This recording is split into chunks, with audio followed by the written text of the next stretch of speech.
Hello, everyone. Welcome back to Shred's Takes. I'm Mike Shredder. I'm joined with former Bergen Catholic Star and current Notre Dame basketball player Matt Zona. Matt, thanks so much for joining the podcast today. Thank you for having me, Shred. Absolutely. So, first question is just generally, how's the summer been going? How's it been treating you? I really enjoyed the summer. I mean, we've had a lot of changes here in South Bend. New coaching staff, a lot of new faces on the team, but things went really well. I'm really loving this group that we have coming in. A lot of guys that are hungry and ready to go. Let's talk about your approach for this season, right? Basically last year for you, right? And then, obviously just a, big year. You guys are coming trying to bounce back from a year ago. Talk about your approach. I'm ready to go. I feel like I've been, patiently waiting my turn for a while now, and I'm really excited to, try and do a little more this year. Like I said, really loving the new staff, loving the new players. I think we have a really cohesive group. So just trying to throughout this fall, trying to stay together with those guys and really make an impact is big. So let's talk about the ACC, right? Talk about the transition that's been for you, because I know you played against good competition throughout your time, but talk a little bit about just kind of playing the ACC. I mean, that's one of the better conferences in college basketball. So talk a little bit about just that transition for you and how that's been. I mean, I think it's such an awesome experience. I mean, high school playing in North Jersey is also really cool, but then I like having that as a springboard to the ACC. Like every game is a big game.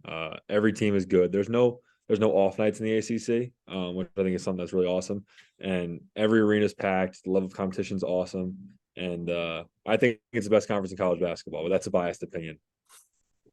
Talk about like your biggest adjustment that you had to make going in, because again, like I said, you played for a bunch of good teams, right? The Wrens, the Shore Shots, and obviously Bergen Catholic. You guys are really good. I played against a couple of those guys as well. So just talk a little bit about that like biggest adjustment for you, because even though you played good competition, there had to be an adjustment going from level to high school level to the college level, especially in the ACC. Definitely. I mean, when I first got to college, like I think athleticism was something I kind of struggle with a little bit, and in the ACC, there's a lot of athletes, and the pace of play is a lot quicker. So, my early on in my career, I had to really like adjust to that and try and find where I could fit into that. But I think I'm getting a good handle on it now, and getting more comfortable with the conference. Like you kind of understand how some teams play. Like some teams play a little bit slower. Like Virginia's more of a they dribble the ball up and they get into a set and they run their stuff really well. And there's other teams like NC State that they're up and down, and both teams have been super successful in the conference, but there's a difference, and just understanding that on night to night basis, how you have to go in and attack those teams is something I had to figure out. Do you have like a welcome to the ACC moment? Yeah, I mean, end of my freshman year, in the ACC tournament, I we played North Carolina, and I didn't have it that night, but I feel like I've been, it's something I've used to motivate myself, and try and keep working towards. I never forget where I came from in that sense. Like I was once like wide-eyed freshman, just trying to like fence the conference, and I don't take that for granted. I'm still trying to make my mark and really excel. Yeah, I mean, I know from my experience, I played Division 3, but it's even like when you walk in first thing, it's it was a big adjustment for me too. I went against mostly playing, as you know, in North Jersey. Besides playing, maybe the upper echelon teams, you're generally going against guys who are 6'3", 6'4" at center, and then you go into college and everyone is like 6'10", 6'11", even at Division 3 level. So I can definitely say I had definitely one of those moments as well. But talk a little bit about the travel, because the travel is definitely something that is different. I mean, I know you guys took like I know you guys went to some trips and stuff like that when you were at Bergen Catholic and you travel for AU, but that had to be interesting because you're basically taking a plane ride to most of the places you're playing, or taking long bus rides and stuff like that. So just talk a little bit about how you have to prepare yourself for that travel and what that's been like throughout your time at South Bend. I love playing on the road. I think it's like such an awesome experience. When you're in the grind of a school year, especially at an institution like Notre Dame, like it's kind of nice to unplug for a night and get on the road and maybe relax and get ready for a big game the next day.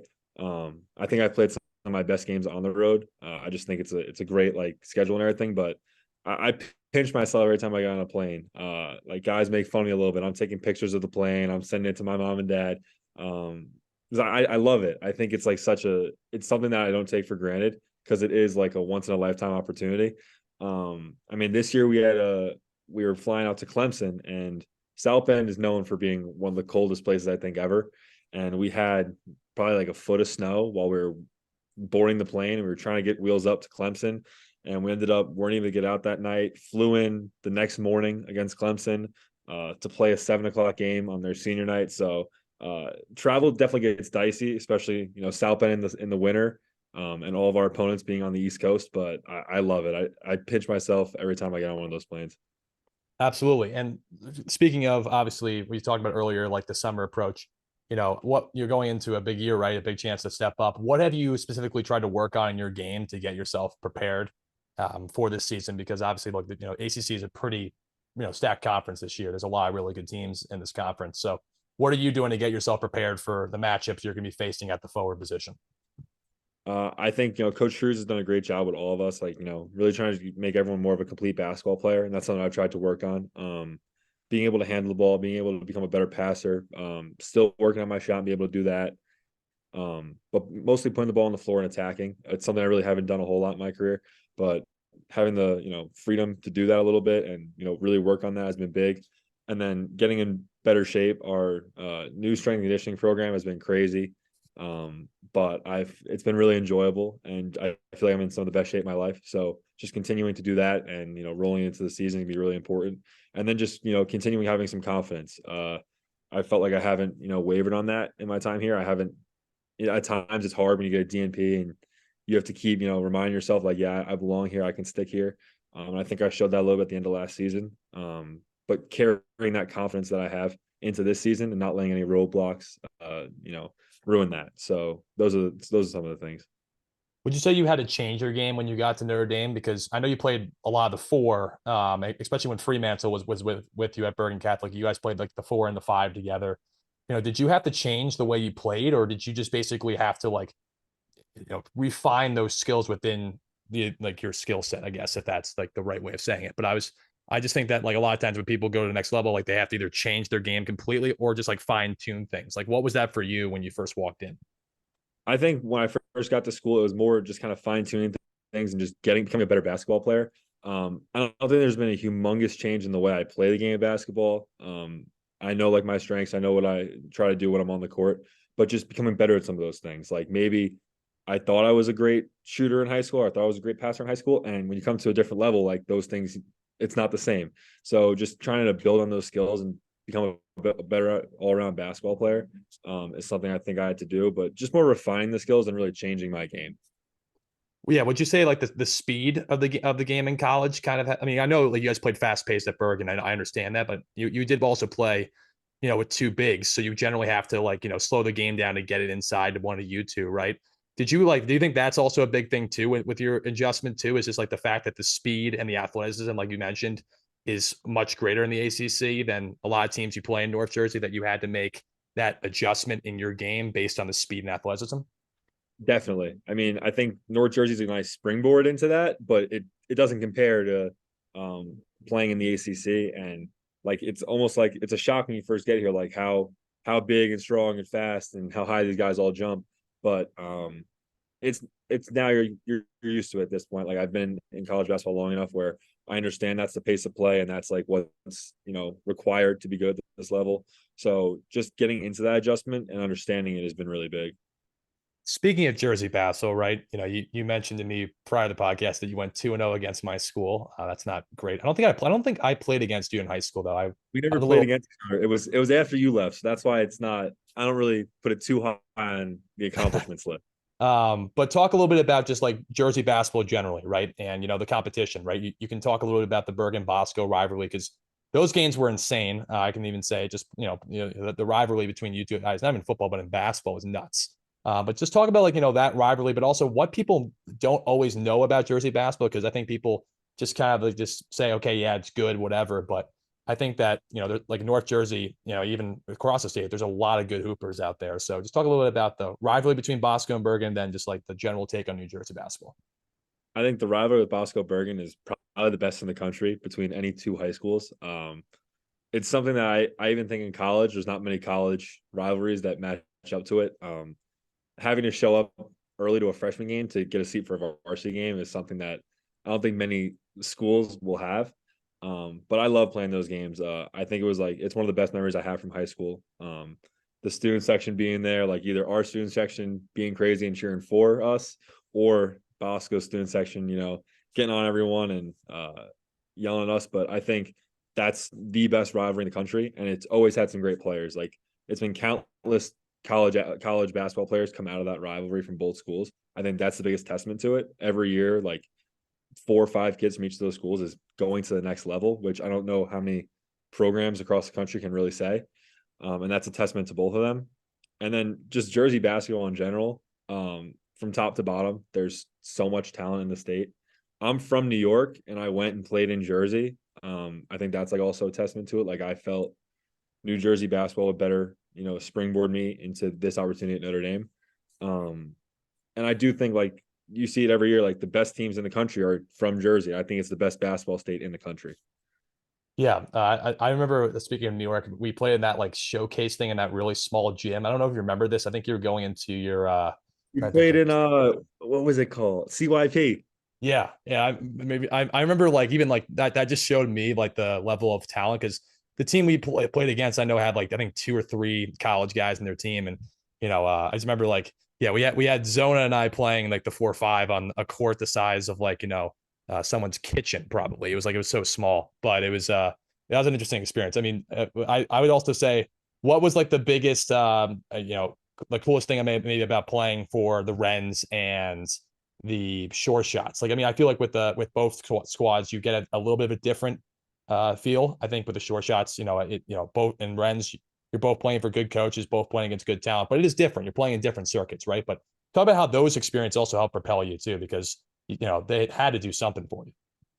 I think Rennes was the first time I like outside of high school basketball where I really was opened my eyes up to like the talent that's out here in the country. I think UIBL is an incredible league, and the talent you play every day is like really really good.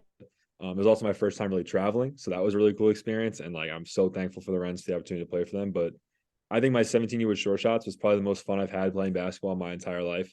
I played for Coach Matt Pooley, obviously Chris, who you played for as well. Was that with short shots at the time. But I can't say enough. Like some of my best friends playing basketball are from short shots, and just like the fun we had as a group and like the cohesiveness was something that like I'll always cherish forever. But I also think like playing off a circuit gets a bad rap where we had some great players in the HESL that year. We had a bunch of guys play high division 1 basketball, and it's not like to be overlooked. And now with short shots merging and becoming a UA team, it's like kind of showing that these HESL teams that are maybe overlooked by college coaches or just like a normal kid who doesn't want to get off the shoe circuit, you have to like find the role and find the place that's like best for you. And I feel like with short shots, that was perfect. Yeah, I mean, I know that. I mean, this is a former teammate of yours who you'll play against, but this is like that's how Cormac, like Ryan, blew up a lot was because he played for Middlesex Magic, but then he got noticed enough where he was able to go to the Wrens and play in a circuit. I mean, he was getting noticed before, obviously, he went to the Wrens, but I can attest to that because the Middlesex Magic now is running away with the UAA the last couple of years, and they were a team that was in the same circuit as the Short Shots. I played for Jersey Force, same deal. So definitely, I can attest to a lot of that stuff, but one thing I want to end off with here is what is the thing that you're most excited about for your last season, I guess, in South Bend? And I guess that's how I want to leave it. What are you most excited about? And yeah, I'll give it to you. Well, I got 2 more years. I got this one and I got an extra COVID year, Oh, but my apologies. My bad. no worries. But I think I'm just really excited about this year. It's a clean slate, and we got a really hungry group coming in, and it's like no holds bar. Like we're ready to go. Just kind of leave it all out there and like just kind of play basketball freely. It's something I'm really excited about. I think Coach Shrewsbury's like been great with us. He understands basketball like so incredibly well, and some of the stuff he's drawn up in practice is like really awesome. So I'm really excited for that. And then honestly, to get back in front of the fans. I know last year wasn't like a great year, but I'm just so excited to like see the Notre Dame community come together and really hopefully rally around us, and hopefully we can get a lot of big wins in this conference and play deep into March. That's the main goal. Absolutely. Well, I want to first thank you for taking time out of your schedule to do this, but I appreciate, obviously I wish you the best of luck. Always fun playing with you. I never really played against you, but it was fun when we, played together, and it's good to see that, you're still, balling up at Notre Dame, and obviously, big year for you. And I wish you the best of success with that. So I really appreciate it. And thank you for having me. I love the pod. It's been awesome, watching the clips on YouTube and seeing some of the Instagram clips. So keep up the awesome work. It's great. Absolutely. So for everybody, this is Shred Stakes. I'm Mike Shredder, and I'm here with forward Matt Zona from Notre Dame. Thank you, Matt. Have a good one. Thank you.